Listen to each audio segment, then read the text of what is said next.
Olá, pessoal, sejam bem-vindos à nossa penúltima semana de aula, encerrando aí o nosso curso em modo remoto.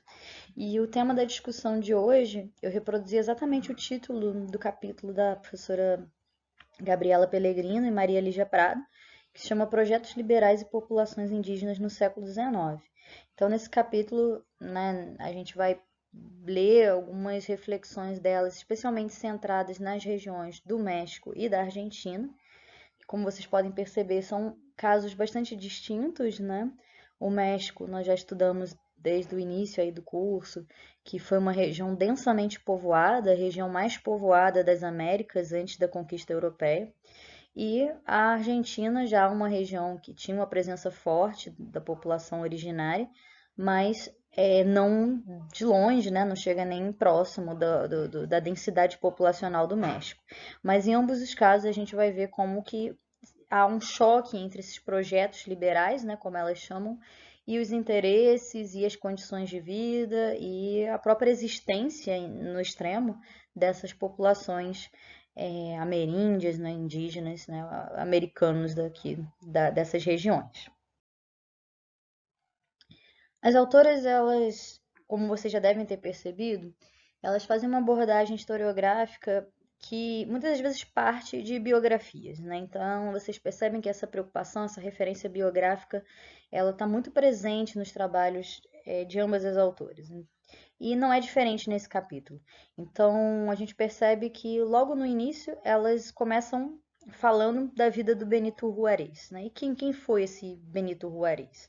O Benito Juárez, ele é uma figura bastante emblemática desse processo, porque ele foi presidente do México justamente num período de maior tensionamento e de tentativa de aplicar uma série de reformas liberais que modificavam o estatuto da sociedade, da propriedade, modificava a relação com a igreja, buscou suprimir uma série de privilégios da igreja católica. E quem era, né, ele antes de ser o presidente aí do México? O Benito Juárez, como vocês percebem até pela própria foto, né, que eu reproduzi aí, ele era indígena, né, de origem etnicamente indígena, de origem zapoteca. Vivia na região de Oaxaca, onde ele chegou a ser governador posteriormente. E ele teve uma infância, uma história de vida bastante conturbada, porque ele foi muito cedo órfão de pai e de mãe e vivia na casa de parentes, né, até que ele saiu daquela região e foi para a cidade mesmo de Oaxaca, né, que é a capital do estado.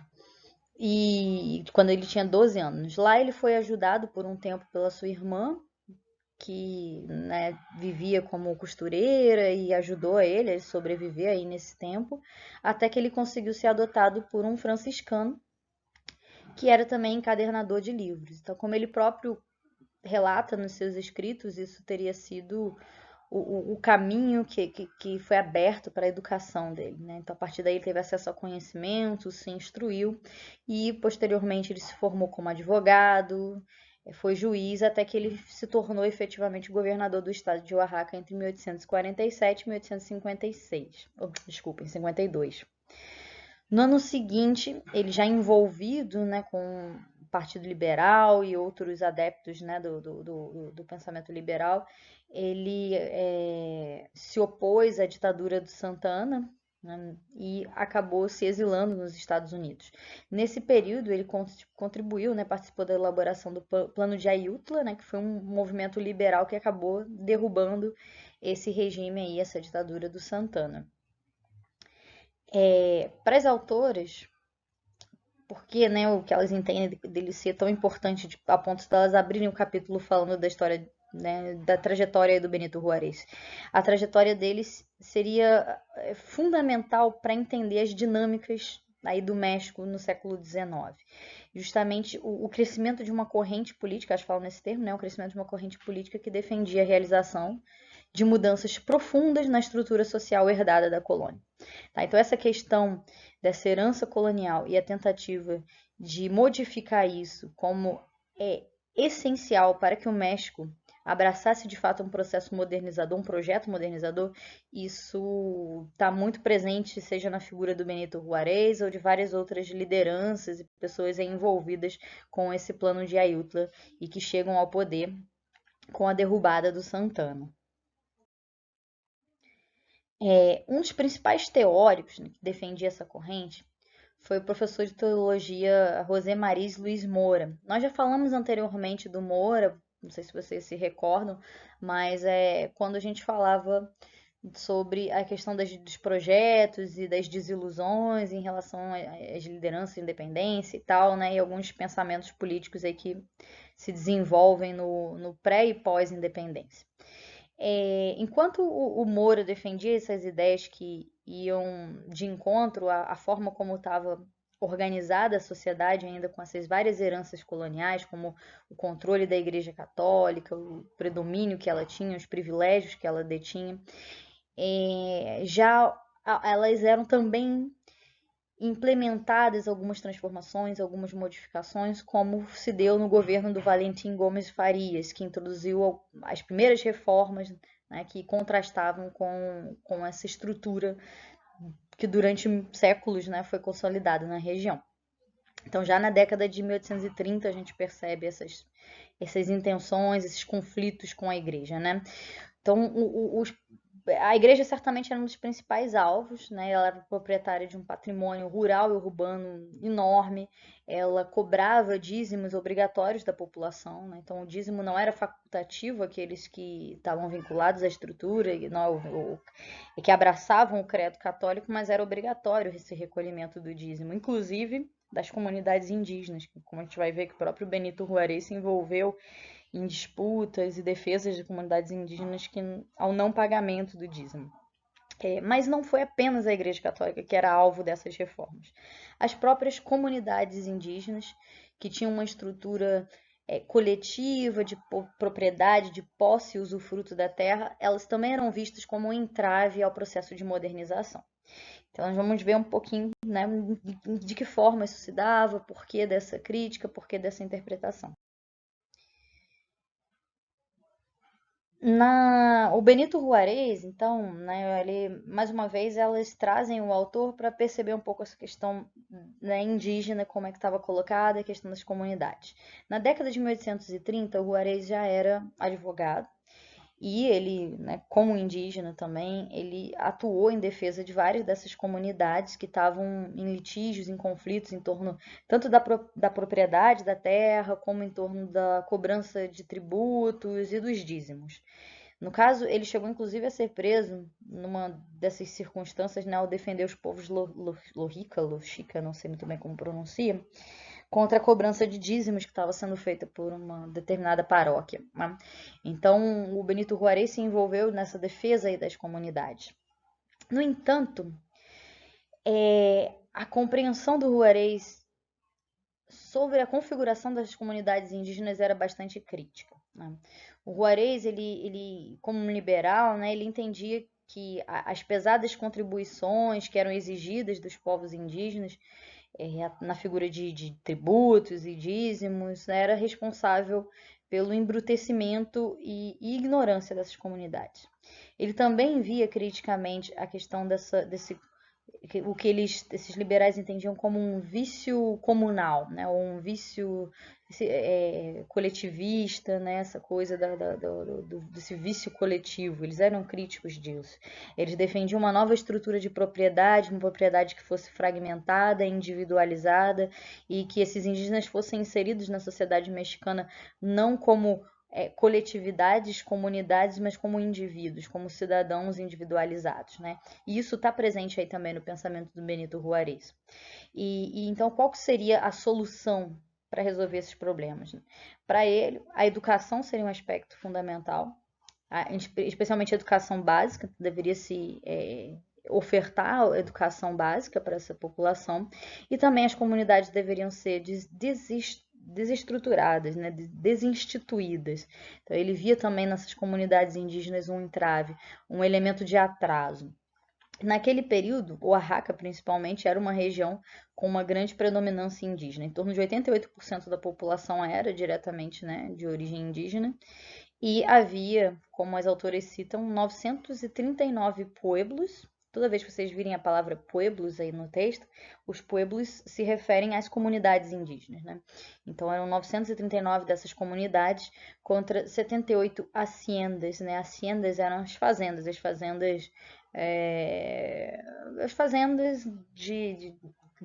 em geral de propriedade de brancos, né? De eurodescendentes. Isso no ano de 1844. Pois bem, então esse projeto de modernização no México, ele ganhou corpo e prática, especialmente após a vitória daqueles que estavam envolvidos na crítica à ditadura do Santana. Então, o plano de Ayutla acabou se transformando efetivamente na Revolução de Ayutla, e com esse processo os liberais eles chegaram ao poder, e uma vez que eles alcançam os postos de poder, iniciam uma série de transformações e criam novas leis, né, que visavam atender esse projeto de modernização do México. Dentre essas leis, a gente tem aquela que era de autoria justamente do Benito Juárez, que é a Lei Juárez, e essa lei ela consistia basicamente na restrição, na verdade, no término dos privilégios jurídicos que desfrutavam os membros da Igreja Católica, né, o corpo eclesiástico aí da Igreja Católica. Então, a Lei Juárez ela encerra esses privilégios. Além dela, a gente tem, e com uma maior dimensão e efeito, inclusive, a chamada Lei Lerdo, né? A Lei Lerdo, ela, conforme as autoras citam exatamente, né, ela representou o fim da restrição para que terras e imóveis pertencentes a corporações fossem transferidos a mãos privadas e comercializados como mercadorias. O que foi isso, né? No que consistia essa questão? Então, a Igreja Católica, especialmente, ela era proprietária de uma enormidade de terras, né, de uma enormidade de bens materiais, de imóveis, e esses bens eles eram alugados, eles eram arrendados, no caso das terras, e não podiam ser vendidos. Então, eles ficavam aí sob propriedade constante da igreja. A partir dessa lei Lerdo, alterava essa relação de propriedade, afetando principalmente a igreja, que tinha um prazo para que ela, né, vendesse, né, seus imóveis rurais e urbanos fossem comprados por aqueles que os alugavam, né, os inquilinos urbanos ou os arrendatários, né, dessas terras deveriam comprar, tinha um prazo em que eles poderiam comprar esses imóveis, e passado esse prazo, outros interessados poderiam adquirir esses imóveis. Então, isso foi um ataque bastante intenso aos interesses católicos, né, aos interesses da Igreja Católica, que, como vimos, essa questão dessas disputas entre os liberais e os conservadores era marcada especialmente por essas disputas em torno também dos privilégios da Igreja Católica, né? A Igreja Católica se alinhando aí a esse setor conservador, a principal representante aí desse setor conservador no México. Mas as leis modernizantes também afetavam os pueblos, né, ou as comunidades indígenas. Qual que era o projeto da Lei Lerdo para os pueblos? Então, a lei ela estabelecia a divisão das terras comuns entre os habitantes da comunidade, ou seja, os pueblos eles eram divididos nas áreas de habitação das famílias, né? E tinha uma série de regiões e áreas de cultivo comum, né? E áreas de produção coletiva. O que a Lei Lerdo propunha era justamente a conversão dessas regiões em lotes individualizados, em propriedade privada individualizada.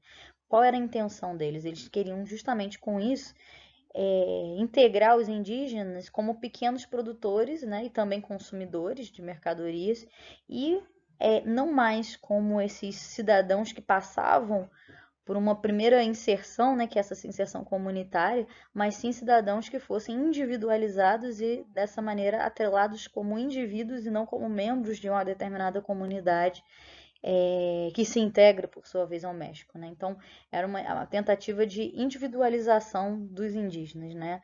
De separação, de fim do que eles consideravam o vício comunitário. A Revolução de Ayutla significou, então, a chegada desses liberais ao poder e, consequentemente, o avanço das pautas liberais.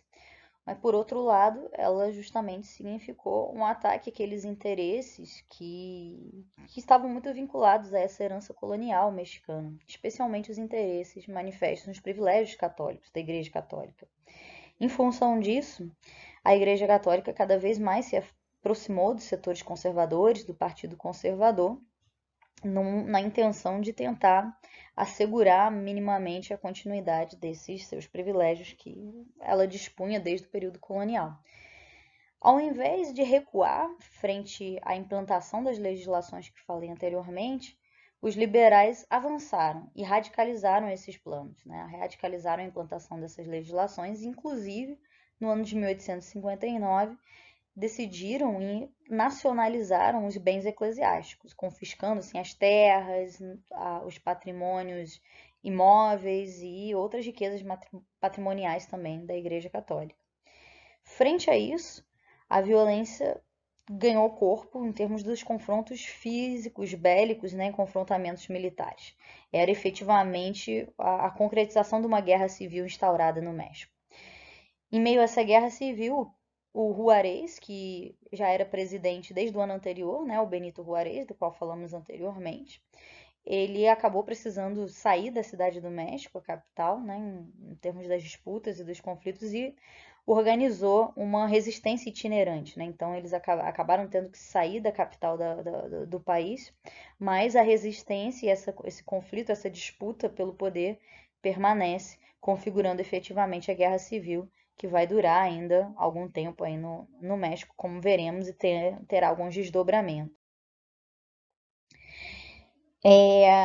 Uma, uma tentativa bastante curiosa que acontece justamente nesse período da Guerra Civil é a busca por implantação de um regime monárquico. Como é que se deu essa implantação? Esses conservadores que estão disputando com os liberais o controle do país, eles tinham proximidade com o governo do Napoleão III, que naquela época tinha intenções imperialistas com relação à América Latina. Então tinha intenção de ampliar, né, os seus braços e sua dominação, a dominação francesa pelo continente americano. E foi aí que, né, há uma articulação, né, motivada especialmente por esses interesses franceses, interesses imperialistas franceses, para enviar um monarca para assumir o controle do México, no caso, o Maximiliano de Habsburgo, que vocês veem aqui nessa foto aqui do lado do Maximiliano de Maximiliano de Habsburgo, desculpem. Então ele chega ao México apoiado por essas tropas francesas para assumir o posto de imperador no ano de 1864, com o apoio desses conservadores mexicanos, nesse contexto aí de conflito e guerra civil. No entanto, em pouco tempo, o Maximiliano ele se revela um tanto diferente do que esperavam esses conservadores, né? Então ele frustrou os planos do Partido Conservador, uma vez que ele buscou implantar uma série de reformas que protegessem os súditos indígenas da ganância dos antigos senhores, como disseram literalmente a Maria Lígia e a Gabriela Pellegrino aí no texto. Por esse motivo, elas alegam que ele perdeu essa base de apoio, né? Ele não foi tão fortemente apoiado pelos conservadores, e os próprios franceses, num determinado momento, acabaram saindo, retirando suas tropas francesas, e o Maximiliano optou por continuar, optou por resistir, continuar tentando manter o controle aí do país como monarca, sendo que os liberais nunca reconheceram e continuavam disputando o poder aí no México, nunca reconheceram esse regime monárquico, essa tentativa monárquica. E no ano de 1867, então, ele acabou capturado pelos liberais, né, no contexto da Guerra Civil, e executado. A partir então de 1867, essa tentativa monárquica foi completamente frustrada e os liberais retomam o controle do país. Após o período, né, de retomada aí dos liberais, a gente vai ter o início do longo governo, né, sob a presidência do Porfírio Dias. Esse período ficou conhecido justamente como Porfiriato, que foi esse longo período em que o Porfírio Dias esteve no poder. O Porfírio Dias ele se torna presidente no ano de 1876 e ele se mantém no poder apenas com uma breve interrupção na década de 1880 até a Revolução Mexicana, que é o nosso último tema que vamos discutir na semana seguinte. Então, é um governo longuíssimo, né? Então, é esse período aí que o Porfírio se mantém no poder. E quem foi o Porfírio Dias, né? O Porfírio Dias, ele havia sido também um general, né? Ele participou dos conflitos e se destacou nas campanhas contra os franceses durante esse período aí da Guerra Civil e que envolveu também essa intervenção francesa no México. E ele chegou aí ao poder em 1876, derrubando o sucessor do Juarez, né? Quando o Juarez saiu da presidência, o próximo liberal que o sucedia foi derrubado pelo Porfírio Dias, que assume o poder a partir de então. Então ele assume dessa forma, né? Ele chega ao poder dessa maneira. Como foram as atitudes, as posturas do Porfírio Dias uma vez alcançado no poder, né? Valendo-se desse contexto de bastante instabilidade, a gente pode dizer que de alguma maneira ele agiu como, não é o que as autoras utilizam esse termo, né? Mas eu utilizaria, eu falaria num termo que o Gramsci trabalha para discutir a questão da chegada do César ao poder, que é a ideia de cesarismo, ou que o Karl Marx, quando fala sobre a subida do Napoleão ao poder após um período de bastante conflito da Revolução Francesa, que aí ele vai chamar justamente do bonapartismo, né? Então, eu diria que o Porfírio Dias, de alguma maneira, ele é uma solução cesarista ou bonapartista para aquele período de desestabilização, né, de conflito muito intenso que o México estava passando. Então, o Porfírio Dias ele assume aí o poder, aproveitando desse contexto em que nenhum dos grupos está conseguindo exercer efetivamente a sua hegemonia, e com isso ele assume, né, com base nesse estado autoritário, buscando uma conciliação nacional. Então, ele busca uma conciliação com a igreja, mas mantém, por outro lado, grande parte da legislação que limitava o seu enriquecimento e a sua capacidade de exercício do proselitismo, como se dava até então. Em relação às comunidades indígenas, ele também dá uma trégua em relação aos avanços das reformas liberais. E no primeiro momento, ele até buscou proteger alguns bens e direitos, né, ancestrais aí dessas comunidades. No entanto, conforme a gente percebe no México um processo de modernização econômica bastante expressivo no finalzinho aí do 19 e início do século 20, como as autoras colocam, esse enriquecimento e esse crescimento econômico acabou abrindo espaço para o privilégio dos mais fortes, né? Então vai ser justamente esse período que, como nós vamos ver na próxima semana, essas comunidades vão sofrer alguns abalos bastante significativos, contribuindo para a eclosão da Revolução Mexicana.